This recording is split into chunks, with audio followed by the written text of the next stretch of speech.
What is up, everybody? Welcome to the Existential Stoic Podcast. Do you ever get mad at yourself for maybe not being smart enough or struggle, you get frustrated when you're not getting enough done? Well, today, look, we're going to talk about how to work with your brain. I'm Danny, here, my buddy Randy. What's up, Randy? Yo, Danny. Yeah, I mean, how to work with your brain. Why do you think this one's important? So the brain is kind of like a complex thing. I'm not sure as people we understand the full potentiality of it, Yeah, but like we can use it in going in the direction that we want, but sometimes it can work against us 180 degrees, you know? So like we can be going completely against our brain. So hopefully in today we'll figure out how to actually work with your brain to get done some stuff that we in want. conjunction. Yeah, it's funny. Mhm. Sometimes it does feel like it feels like, like you and your brain are separate things. You know what I mean? Which is really weird. I feel that way all yeah. So let's see if we Yeah, can get these it's working like I together. know I want this thing, and yet every time the opportunity comes up to get it, I don't do that. I don't do what I need to do. It's like, Yeah, yeah, right. why? It's so weird. Or I can imagine this thing and then I don't work. Yeah. Brains are very strange. All right, my first one, how to work with your brain is to build routines to foster like the work habits that you want. Because I find this in myself all the time. The more you do things, the easier it gets to do, the more you kind of condition yourself to prepare yourself to do it, I think. Like whether it's exercise or whether it's like working, a consistent amount every day or whatever it is, if you get used to it, it gets easier and easier and easier to do. And then you start expecting it. I think anybody who's ever, had worked out recognizes that, where you're like, you start to get upset when you miss going or don't work out one day. And it's the same for everything else. At least I found that. So I think that's a really easy way to kind of help kind of foster working with your brain. Yeah, that's a great one because they say we have the conscious and the subconscious. So if you build the patterns, then it goes back into the subconscious, so you don't even have to really think about doing it, and then you just Yeah. get the good benefits of what you're looking for. Uh, so my first one is one that I particularly am not very good at doing, but it's have some leisure in your life because that Yeah. allows whatever's going on in your brain to actually figure itself out. So like I often get stuck in a rut of trying to work hard at stuff, and then when I don't get it and when I'm stuck, I try and like double down and work even harder. Yeah, And it's yeah, like it gets to a point where I burn myself out, and then like I have to take time off because I'm just like I've lost it. And then it all comes to me. Like it's in the shower, or it's when I'm painting, or like going for a walk, or whatever it is. So like actually having some of the leisure in whatever you're doing, that allows it to process in your brain and get the benefit of what you need. it's funny because that's such an important one, but it is like really hard because I do the same thing. I usually double down like an idiot instead of trying to I'm like, and then grind, grind. yeah, You don't have it because you're not doing it hard enough. and then you don't get anything done. It doesn't go any faster. It goes way slower. And then on top of that, I think too, you burn yourself out. So when you do take a break, it's like not really like it's not a break. It's just like you're burnt out. And yeah, it's funny. I think if we just give ourselves that time, it's so much easier to get things done. It's more about just consistent work, I think, rather than and having that time to unwind afterwards. Keeps you fresh. Mm-hmm. It's a good one. It's an important one. I like that. My second one is and I think this goes with, with your first one, which is listen to yourself, like especially with respect to when to stop and to keep going. Because I just had this happen to me like the other day too, where, I got stuck on something I was doing pretty well, and then I just kept going for like another 3 hours, and it was just not good when I should have just stopped.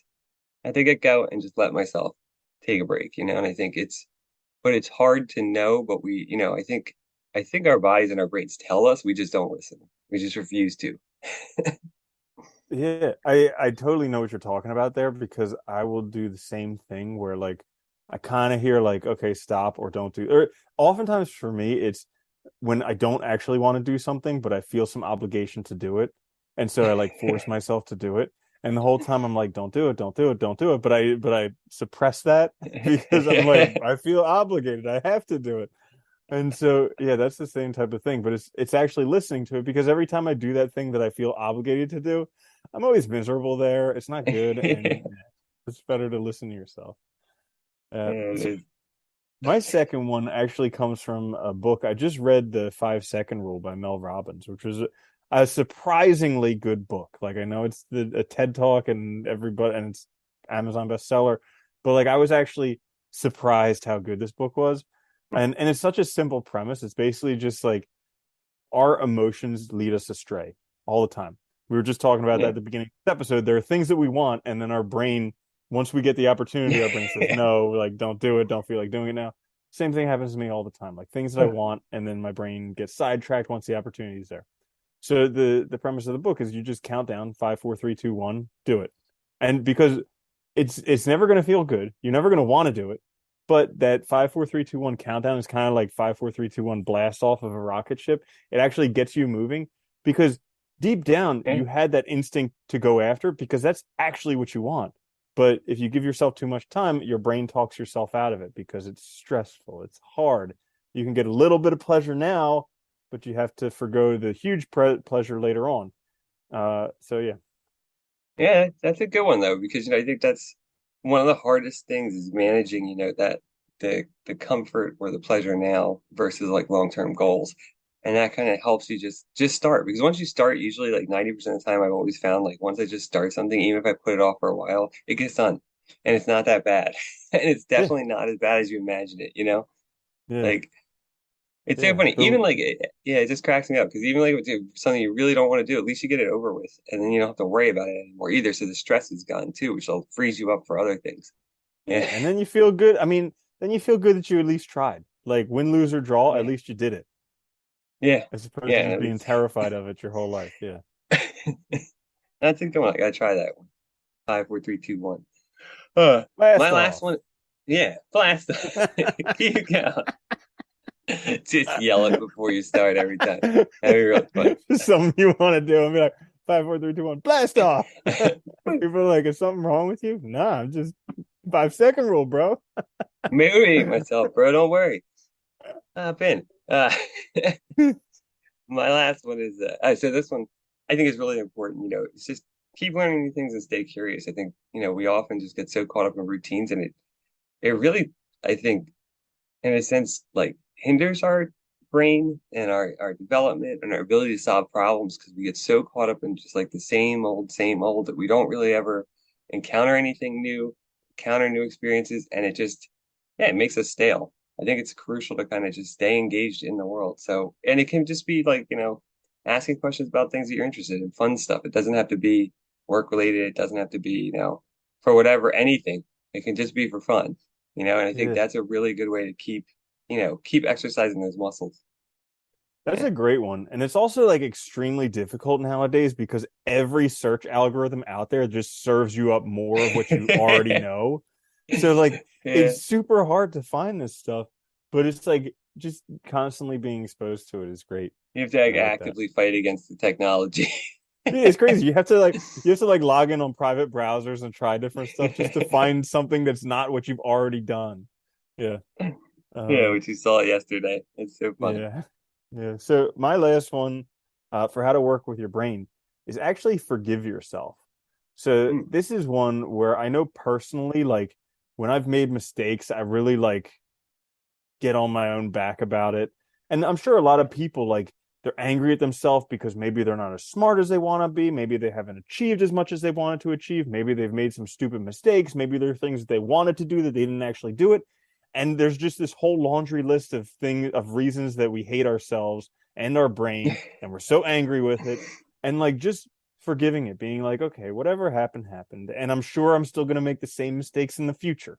But here's the thing, it's cool. Actually, there was something that I was reading. I think it was in the Tao Te Ching. It was like Mm. if you're in the Tao, anything that you want, you will find, and if you make a mistake, you're forgiven. Yeah. And I was like, God, that's like awesome. Because really, when you're like going forward in life, that's basically how it is. Because anything you're looking for, eventually you'll find. And then when you Yeah, make mistakes, you're forgiven, but you need to forgive yourself too. you do. No, I like that one too because I think it's a really good point too. That I think you have to be like more forgiving of yourself because a lot of things too we want like I think anybody can pretty much do anything, and usually when we get angry with ourselves about not being smart enough and stuff, we're making like really faulty comparisons, or we're using like a really faulty like we're comparing ourselves and like say like starting a new venture. We compare ourselves immediately with people that are 10 years or 20 years. experience in it. And it's like Dude, yeah, of course you're not going to match so up, so effing guilty. I compare myself Yeah. every day to like Zuck and Bill Gates and like Warren Buffett. Like literally I compare myself to the 0.0001%, and I'm like, Yeah, how it's come I'm not doing that? What's wrong with me? And it's just like, yeah, like how come it didn't work out? yeah, And like, right? it's funny too, because like I think, yeah, in those cases, it's like, yeah, like a lot of it, like it's hard work and it's like, but there's also luck and there's also timing. There's also a lot of other factors involved that maybe, to start there. So it's like, whatever, you gotta be forgiven. Oh, actually, yeah, talking about other factors and totally off topic, and we should That's probably okay. wrap this up sometime soon, but That's okay. talking about it's the right time and the place. So I started reading Steve Jobs autobiography, and 100% he became who he became because of the time and place where he was raised. Like Yeah, literally his parents worked for like the beginning processing companies, like in like worked for yeah, basically Intel in the beginning, and he was like literally in the hotbed of technology at that time. It's just like, we compare ourselves to these people, but oftentimes it's, we just have to be who we are. yeah. No, and I think you're right. That's a good point, right? It's like if your parents are in that, like you're seeing it from the earliest age. You know it's important. Like your eyes are already tuned to it. It's like where most Yeah. people had no clue what the hell it was. Yeah. So they His would, know, dad his dad it's was like his dad was like a hobbyist car mechanic, and he turned out liking the electronics part of it. And then at his mom's company, which was a tech company, they had like a program where you could actually, it was like a startup program where you could learn more about technology and stuff like that. And he got an in yeah, there because of it. So it's like yeah, 100. Yes, granted, he was a genius and like a, a one in a million type of person, but also there were so many cards stacked in his deck that, yeah. yeah. Then you have to ask like how many other people in the same situation wouldn't have done something similar. Not the Mm-hmm. same thing, but something. At least they would have utilized that Yeah, and I've heard it was the same opportunity. thing for Bill Gates, but I haven't read Yeah, his biography yet. I his will. book. Anyway, so that's it. How to work with your brain is a quick fix. We'll be back later this week with another full-length episode. Watch us on YouTube. Check us out wherever you get your podcasts. Please like, subscribe, share. It helps us out a lot. And until then, later, Randy. Later, Danny.